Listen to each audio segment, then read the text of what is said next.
j'ai une histoire à te raconter. Écoute, l'histoire m'a tellement troublé là, qu'il faut que j'en parle. Je ne pouvais pas ne pas raconter cette histoire-là. Écoute, l'autre jour, je faisais du longboard avec mes amis. L'autre jour, ça fait pas mal 2 ans, là, mais on était moi, mon ami Charles et mon ami Alexandre. Tout va bien, on se promène un peu, on a du fun, on parle, on jase. On rentre sa piste cyclable, puis sa piste cyclable, elle passe sur un pont. Donc, tac, tac, tac, on avance vers le pont. Puis il faut savoir qu'il commence à faire noir. Puis là, rendu sur le pont, on n'est pas sûr de voir s'il y a quelqu'un ou pas, tu sais. Donc, on continue à avancer, même s'il y avait quelqu'un, tu sais, c'est pas grave, on veut juste être sur le pont, respirer un peu, être tranquille. Mais plus qu'on avance, plus qu'on catch qu'il y a vraiment quelqu'un. Mais pas juste que quelqu'un, tu sais, au pire, il regarde la rivière, tout le kit. Aucun problème, on l'aurait pas dérangé. Là. Mais l'affaire, c'est qu'il nous regarde en tabarnouche passer. Donc là, nous, tout simplement, on s'arrête, on check un peu la rivière, toute la kit, mais il continue à nous fixer, pis ça devient un petit peu troublant. Donc là, à un moment donné, à coup de le regarder un petit peu, là, genre de côté, pis de comprendre qu'il nous regarde tout le temps, on se demande s'il y a de quoi, tout, pis à un moment donné, ben, on espère limite qu'ils viennent nous parler, qu'ils nous disent qu'est-ce qu'on a, tu sais. Puis, ben, c'est ça qu'il a fait. Il est venu nous parler. Il se présente. Salut, je m'appelle Toby. Ok.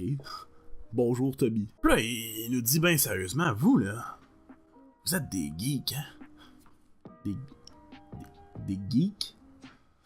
Oh, pas que je connais pas le mot, là, pas que je comprends pas ce que ça veut dire, c'est juste que geek, moindrement que soit que tu portes des lunettes ou que t'es un petit peu plus rond que les autres, t'es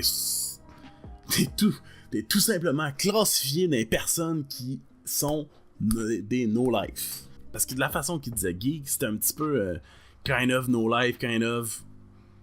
Pendant mes pauses du midi, je fais du Donjon et Dragon en 2 cours, puis ma pause du midi est juste de 15 minutes, tu comprends-tu? Pas que j'ai quelque chose contre le monde qui joue à Donjon et Dragon, mais... Bref, là, on répond tout simplement... ben... Oui. Quoi répondre? Genre non, on n'est pas... Tu sais, il avait pas l'air trop là, tu sais. En plus, il avait un capuchon, il était très mystérieux, le garçon, là, tu sais. Le garçon, en plus, il semblait avoir la trentaine, mais... Il semblait plus avoir la quarantaine, mais on savait qu'il avait 30 ans, mais il avait l'air d'un 30 ans magané, donc ça faisait pas mal 40 ans, mais on savait que c'était pas mal 30 ans magané, tu comprends-tu? Donc au final, il nous demande, mais là, vous connaissez sûrement Magic? Magic? Écoute, buddy, c'est pas parce que je suis soi-disant un geek que je joue à tous les jeux de la planète Terre, ok? Puis, de ce fait même, je ne connais pas Magic. Donc là, il fait comme, oh mon dieu, vous connaissez pas Magic Duel ou Magic 2015? On est comme, qu'est-ce que c'est ça, là? De quoi tu parles, là? Ben, il fait comme, gros Magic, c'est un jeu de cartes, mais là, genre, t'as comme des éléments, pis là, genre, faut que t'ailles plus d'éléments pour mettre, genre, les personnages pis les sorts, mais gros, man, tu peux jouer ça l'ordi, man.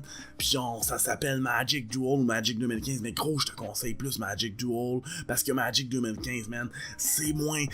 Un gros charabia, là, sans fin, ok? Ça s'arrête plus, ok?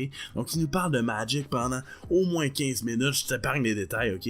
Pis sur le coup, quand tu comprends pas Magic, quand tu connais pas Magic, premièrement, c'est difficile de te faire expliquer un jeu par quelqu'un qui a l'air buzzé solide. De ce fait, j'avais raison, il était buzzé solide parce que par la suite, enfin, il switch de sujet, il commence à nous parler de vie. Il commence à nous parler de ses petites addictions, ses petites aventures de jeunesse. Écoute, il nous dit que très jeune, il est tombé sur l'essence. Ouais, l'essence. Écoute, il a dit qu'il est tombé dans l'essence. Il y en a qui disent je suis tombé dans l'alcool. Je suis tombé dans le speed. Je suis tombé dans la cocaïne. Peu importe. Dans l'essence. Premièrement, comment t'as fait? Comment t'es venu l'idée de prendre de l'essence? Surtout avec le prix qui c'est maintenant, Chris, c'est pas la drogue la moins chère. Deuxièmement, comment tu consommes ça, de l'essence? Je comprends pas. comment tu fais pour consommer de l'essence? Parce qu'on s'entend, il y avait un buzz, il parlait d'un buzz d'essence. Comment tu consommes de l'essence? Est-ce que t'as bois? Est-ce que t'as sniff? Est-ce que t'as brûle? Puis tu respires les... Je sais pas.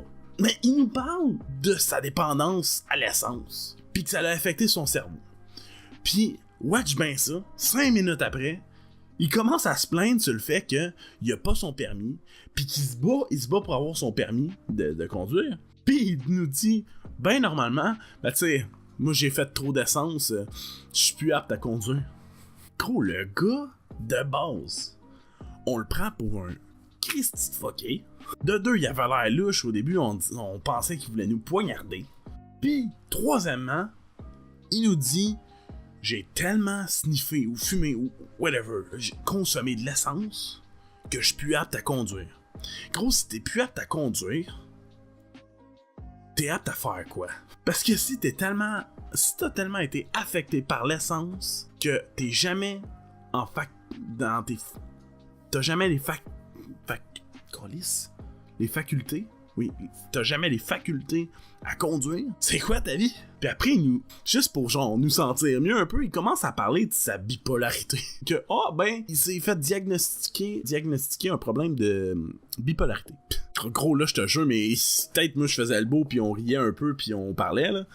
J'avais 2 chums, là, qui étaient un peu sur le stress, puis peut-être que je faisais le beau, moi et tout, j'étais sur le stress en ce moment, parce qu'il parlait, il employait beaucoup trop le mot tuer, pis je vais toutes les tuer, pis tu sais, dans Magic, on faut toutes les tuer, pis il y avait une fixation sur genre, le tuage, pis là, il nous commence à nous parler de bipolarité, pis tu comprends-tu, il était heureusement dans son up, tu comprends-tu, mais tu voulais pas qu'il redescende dans son down, tu comprends-tu, fallait pas... On se sentait pas à l'aise à être encore 5 minutes avec, sachant que un bipolaire, sans nécessairement avoir de préjugés, je veux pas me faire poignarder dans 5 minutes par un bipolaire qui a sniffé de l'essence toute sa crise de vie, pis qui est même pas apte à conduire. Tu comprends-tu? S'il a tellement été affecté par l'essence qu'il est pas apte à conduire, il est pas apte à réfléchir pendant 2 minutes, là. En tout cas, tu vois ce que je veux dire, là. Donc là, c'est même pas moi, c'est mon friend, il a eu la meilleure des idées, sans être aucunement subtil, mais en même temps, il n'avait pas besoin d'être subtil, il était tellement pété par l'essence de genre là des années que la subtilité, subtile ou pas, il allait pas catcher qu'on voulait juste partir. Donc mon friend il a dit, j'ai envie de chier. Puis on est parti. Ça a marché de même. Il nous a pas suivis, heureusement, il nous a pas... on l'a jamais recroisé, mais ce gars-là, man, c'est une légende. Depuis ce temps-là, c'est devenu le pont à Toby. Pis ben, 2 ans après cette rencontre, ben je me suis mis à Magic. Ah, c'était une belle histoire, ça. C'était une belle histoire. N'est-ce pas? C'était une belle histoire.